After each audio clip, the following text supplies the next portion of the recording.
Thank you, Dr. Barker. I am doubly honored to be here today, both to be back at Gordon College, but on the day that you're honoring my dear friends, Tom and Lynn Shields. All of us who are friends of the Shields know that Gordon College is incredibly blessed to have them as neighbors and friends and supporters, and now the benefactor of their wonderful home. So it's a great delight for me to be back. Some years ago, I was at Stanford, and a student asked me a question I'd never been asked before. If you could be a member of any generation except the one you were born in, which would you choose? I had no idea what was behind the question. All sorts of fancy answers flashed through my mind in the milliseconds you have before you have to answer. I grew up in China and know many of the Chinese dynasties. I'm a great admirer of the Athens of Pericles and the Rome of Trajan and Hadrian.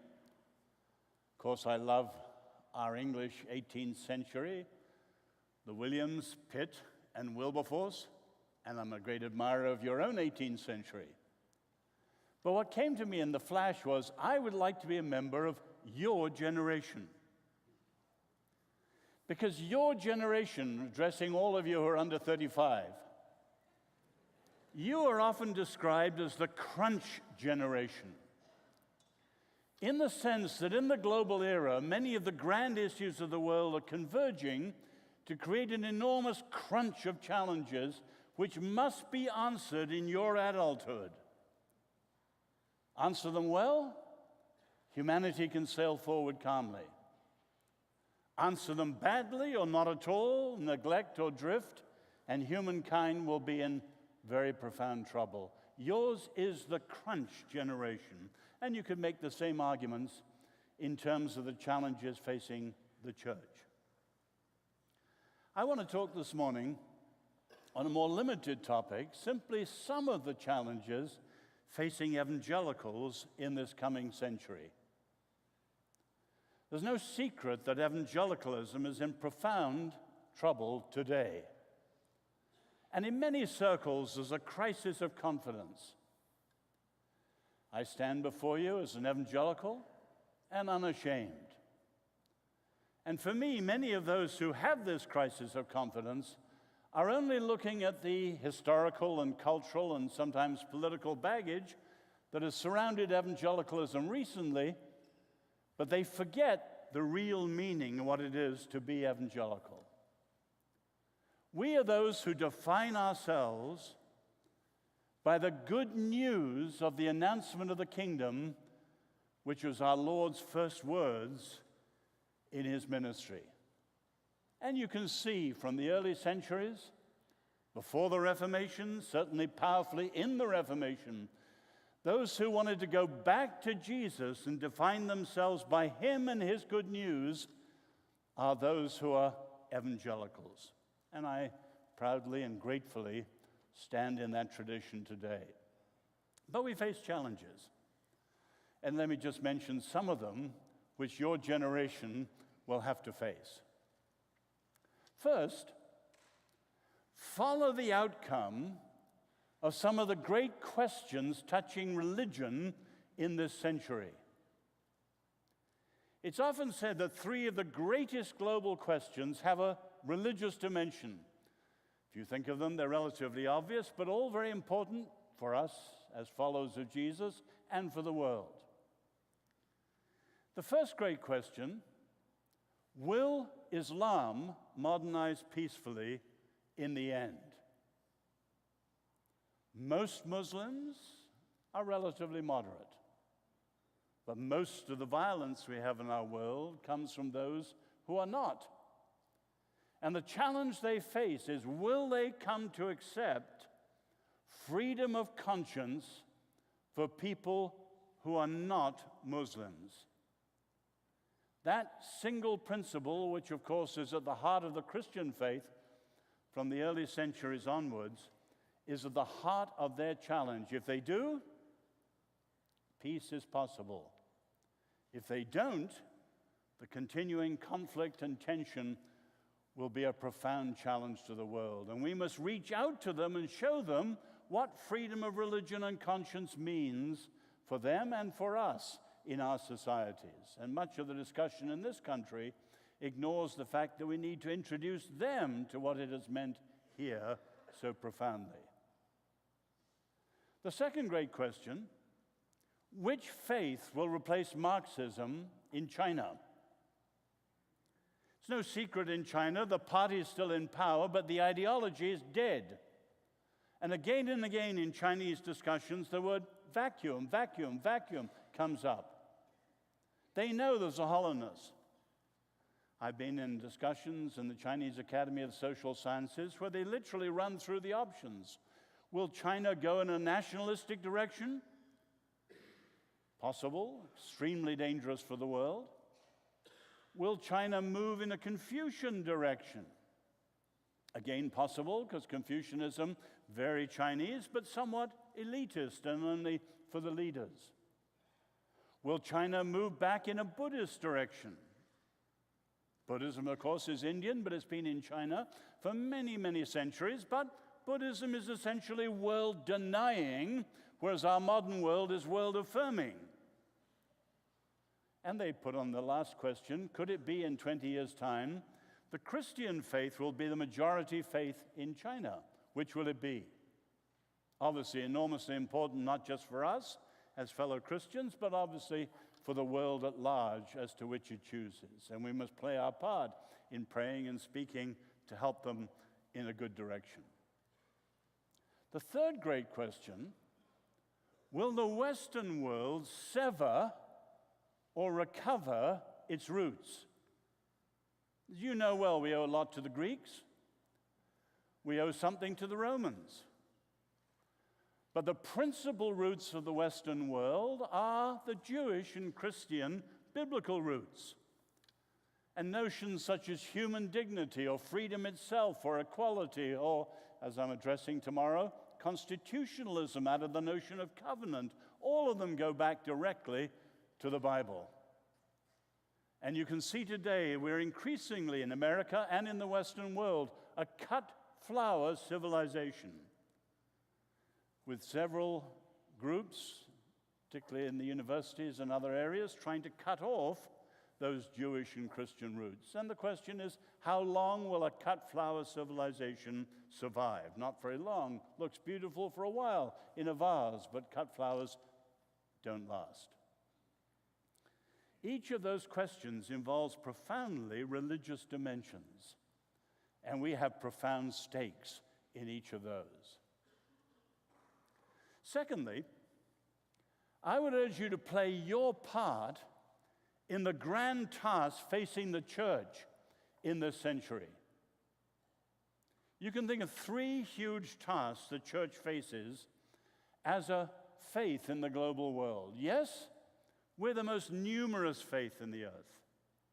Yes, in many parts of the world, the most rapidly growing faith in the world, but tremendous challenges. The first challenge is to prepare the global south.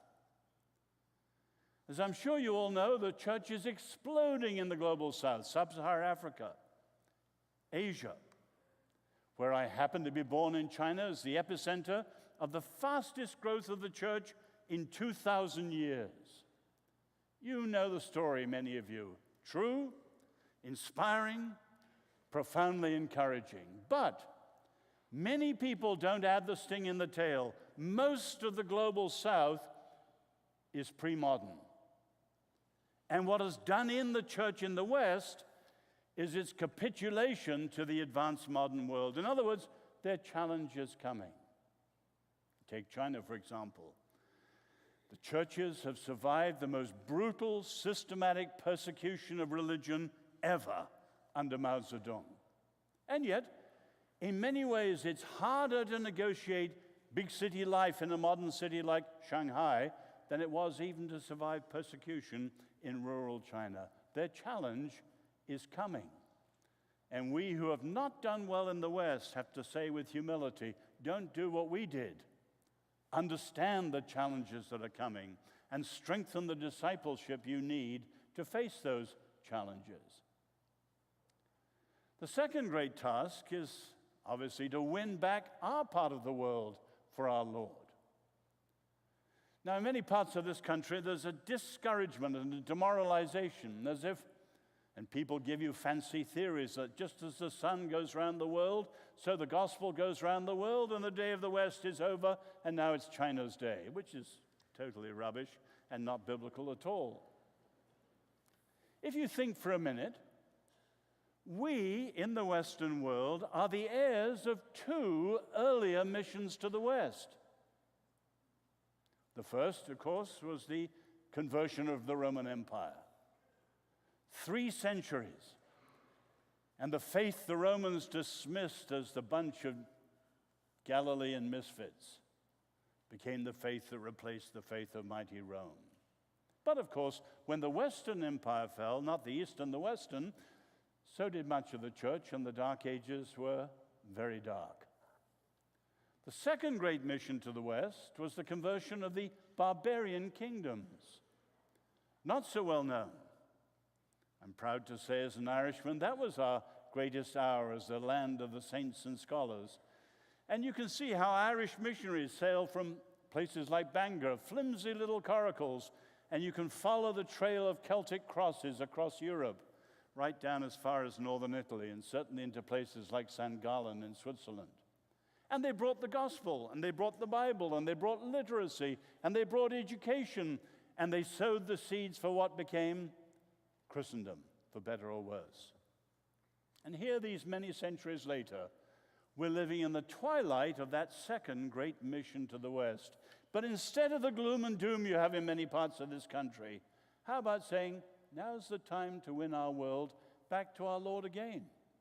Not a political campaign, not a cultural crusade, but really winning people and hearts and minds to follow Jesus as we do. The third great task, to contribute to the human future. Any of you reading some of the material that comes out from places like Silicon Valley, we know the bold, ambitious, sometimes highly pretentious, overambitious dreams of many of them there. We have overcome, they say, plague and war and famine, and now we should overcome mortality itself. You can hear the whole vision in the book come out this year, Homo Deus. We are the new gods on planet Earth. We are the godlings in our world. And we should overcome death itself and show how we can do this, and so on. Now, in pursuit of those dreams, profound questions about humanity, justice, evil, right and wrong, and we of all people should be in the heart of those discussions with the profundity of the answers that we have in the Scriptures and in our knowing of Jesus himself. We need to contribute to these great tasks facing the church in this century. Thirdly, wrestle with some of the grand transformations that are shaping our world in our time. Let me mention just 3 again. Some much discussed, some not as discussed as they should be. But they shape our humanity, and of course they then shape our discipleship if we're not understanding. First, you can see, this one not discussed as it should be, the shift from what's called pyrotechnology, the engineering of fire, to biotechnology, the engineering of life. For thousands of years, humankind has advanced through the engineering of fire, and still does. But in the 1950s, with the discovery of DNA, you can see the great age of biotechnology, the engineering of life. And what we're seeing in very small steps now is leading to unimaginable futures. And we need to be in that profound discussion. You know the shift. The significance, I think, is what matters, because it is a refueling of the drive of Babel, of humans overcoming the gap between humanity and God, earth and heaven, and truly being like God again. And you can see how that in our generation is one of the greatest challenges, and we need to address that very powerfully. The second great shift is far more discussed, the shift from the industrial era to the information era. In one word, globalization. Much discussed, so much so, it's often called globaloney. But its profound impact on humanity is very important. What's its significant, though? I think it's twofold. On the one hand, it's creating titanic human problems because of the global dimension. And on the other hand, leaving us with lives which are under stress and pressure and fired point blank as never before. Take, say, the sex trafficking issue. When I was a boy, pornography and things like that were a matter of dirty old men in seedy old raincoats in the back streets of town. And doubtless some element of crime involved, but today, a global business empowered by global profits with the global freedom of travel and technology. Back streets of town? Not at all. Go on the internet and join your sex tour for girls under 10 in Cambodia, and so on. A titanic problem. And at the same time, all of us living in the global age, such as the speed and the stuff and the stress coming at us all the time, that it's much harder to really think through life as we should and respond well as we know we would like to. And yet, that's our challenge in the global era, to truly think and pray globally, and yet to know what it is to act locally with our lives in our own homes and neighborhoods and so on. A far greater challenge than ever before. I was saying to a class yesterday, we talk of the global village, and McLuhan's term is right. But it's also wrong, because the modern world is not a little cozy village. Anyone who's a leader wants to deal with anything large knows today we're dealing with the whole world the whole time, and everything's interconnected, and no one's quite in charge. And the challenges of global problems are bigger than ever. The third great transformation, and this is one that very much touches this country, is the shift from what's called a singular modernity to multiple modernities. What do I mean? For 500 years, with the rise of the modern world, whoever was the top dog in the modern world in the West was top dog in the world. The Portuguese, the Spanish, the Dutch, the French, the British, in the last century, the American century. And they only had to look over their shoulder to see who was the rising challenger in the Western world, and that was it. Not today. Globalization means we're in a world of what's called multiple modernities, different ways of being modern in different parts of the world, each with their own history, their own values, with a very different challenge. So the top dog in the world today isn't as it was in the past, and you can see the extraordinary challenges America has with the uncertainty of its foreign policy and the faltering search for a new world order.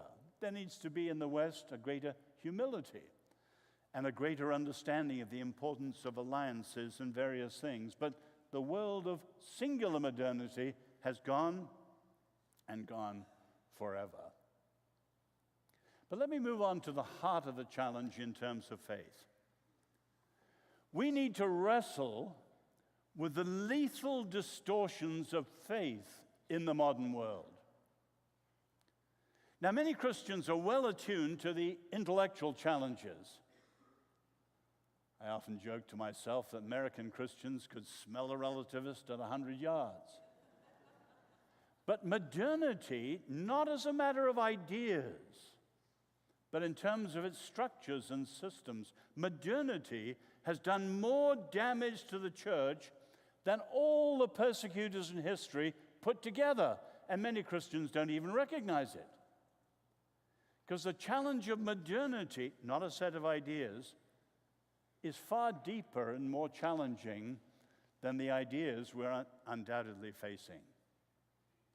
Let me just give you again three, and rather too quickly. None of them are inevitable. Recognize them, you can resist them. But don't recognize them, and they will shape you unawares. One obvious challenge is the way modernity shifts faith from a position of authority to preference. Among many of the factors here, leading one is consumerism. Go to a supermarket and we have endless cereals to choose from. Get more serious, we've got endless relationships, including partners, husbands, wives, spouses to choose from. Move higher, we've got endless faiths and worldviews to choose from, and modern people are described as conversion-prone, always looking for a newer and truer, the latest is greatest kind of thing. And you can see the tendency is to shift from authority to preference. Karl Barth talked of truth as having a binding address. What you believe binds you in a certain way to behave. Not today. We hop and shop, channel surf. Everything's a matter of what we choose, and we bring that to our understanding, even of the Scriptures. Parts of it we like, parts of it we don't like. Well, Paul was a child of his age, the Old Testament, whatever, and we just pick and choose. And you can see there's a profound crisis in evangelicalism itself of authority. And a church like that is incredibly weak. A second great shift is a shift from an integrated faith to a fragmented faith. And you can see this just in our big modern city living. My wife is from LA. There was a time I was asked to teach at a big church in LA where President Reagan was a member. And I got the people in the adult Sunday school class just to map their lives. Many of them drove 75 miles to church, 100 miles to work the next day, 50 miles maybe to the beach or to a film or a sports game or whatever. And LA loosely tied together by freeways and cars, and this strung-out lifestyle all over the place, fragmented. And it was in that context that Theodore Roszak made the famous quip that LA Christians had a faith that was privately engaging, publicly irrelevant. Flourished here, not there, over here maybe, but not there, and so on. And you can see how that's true of many Christians' lives in our modern world. They live lives that are fragmented, maybe partially wonderful here, but not really applied and thought through there. Jesus is Lord of everything. Oh no, not in practice. The third shift you can see under the impact of modernity is the shift from a fully supernatural worldview to a basically secular worldview. In the past, the unseen world was not unreal. Whether it was Christians or pagans who believed in the spirit of the waterfall or whatever, the unseen was more real than the seen. People understood things as practical as sex and farming and business in the light of the unseen world. Not today. In the modern world, what's unseen is unreal. The real world is the world you can calculate, touch, taste, measure, weigh, see, whatever.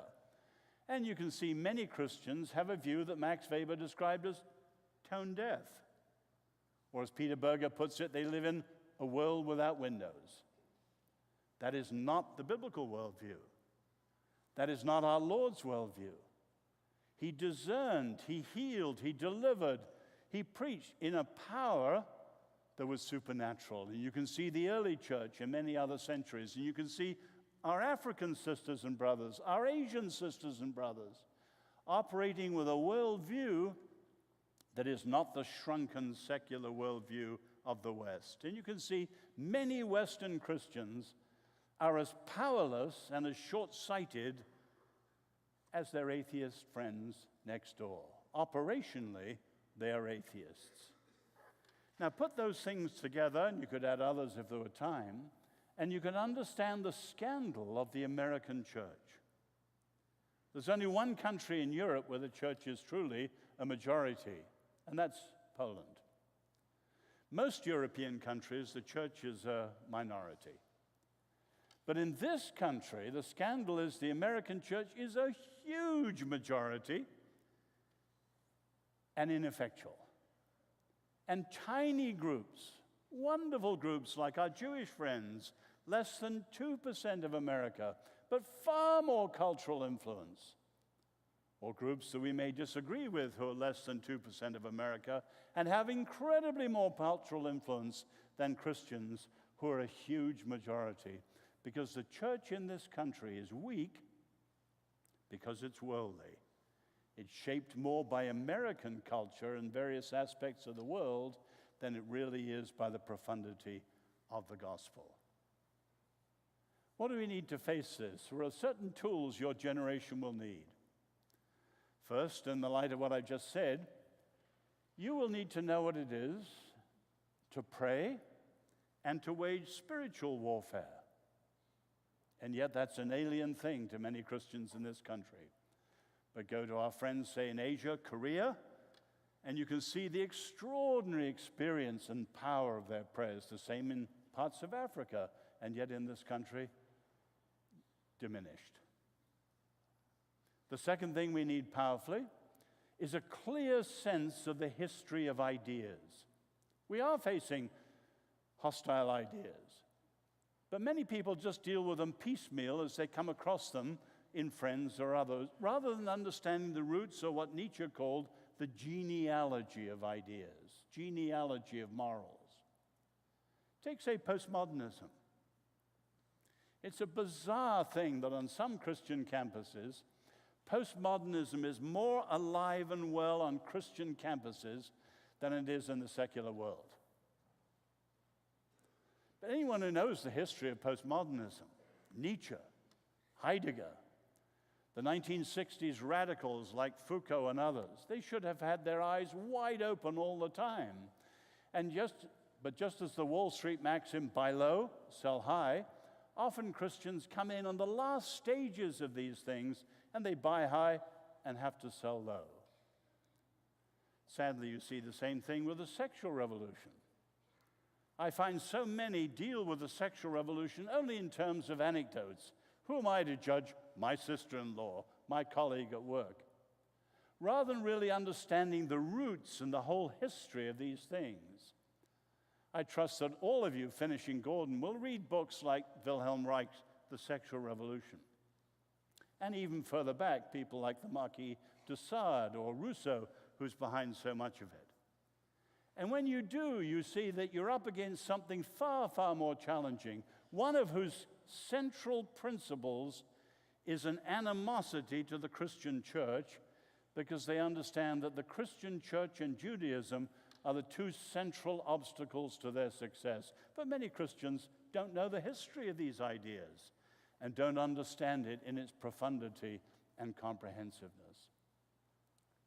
But the third tool we need, spiritual warfare, the history of ideas, is a sharp cultural analysis, because there's more than ideas at stake, as I've said. Think of all the things that shape our thinking without any thinkers involved at all. I mentioned one earlier in passing. Take the whole notion of fast life. We're living with 24/7 pressure, turbo capitalism, business at the speed of light, you name it. Which thinker is behind this? You couldn't find one. Where does it come from? This.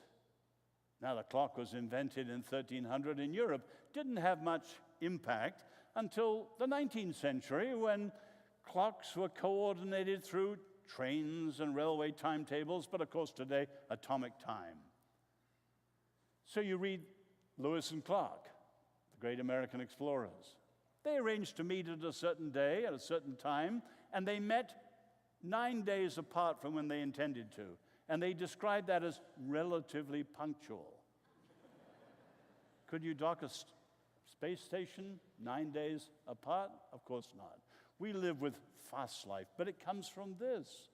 And yet many Christians don't analyze things like this, and so they don't understand the profundity of the world that is shaping us all the time. But let me draw this to a conclusion.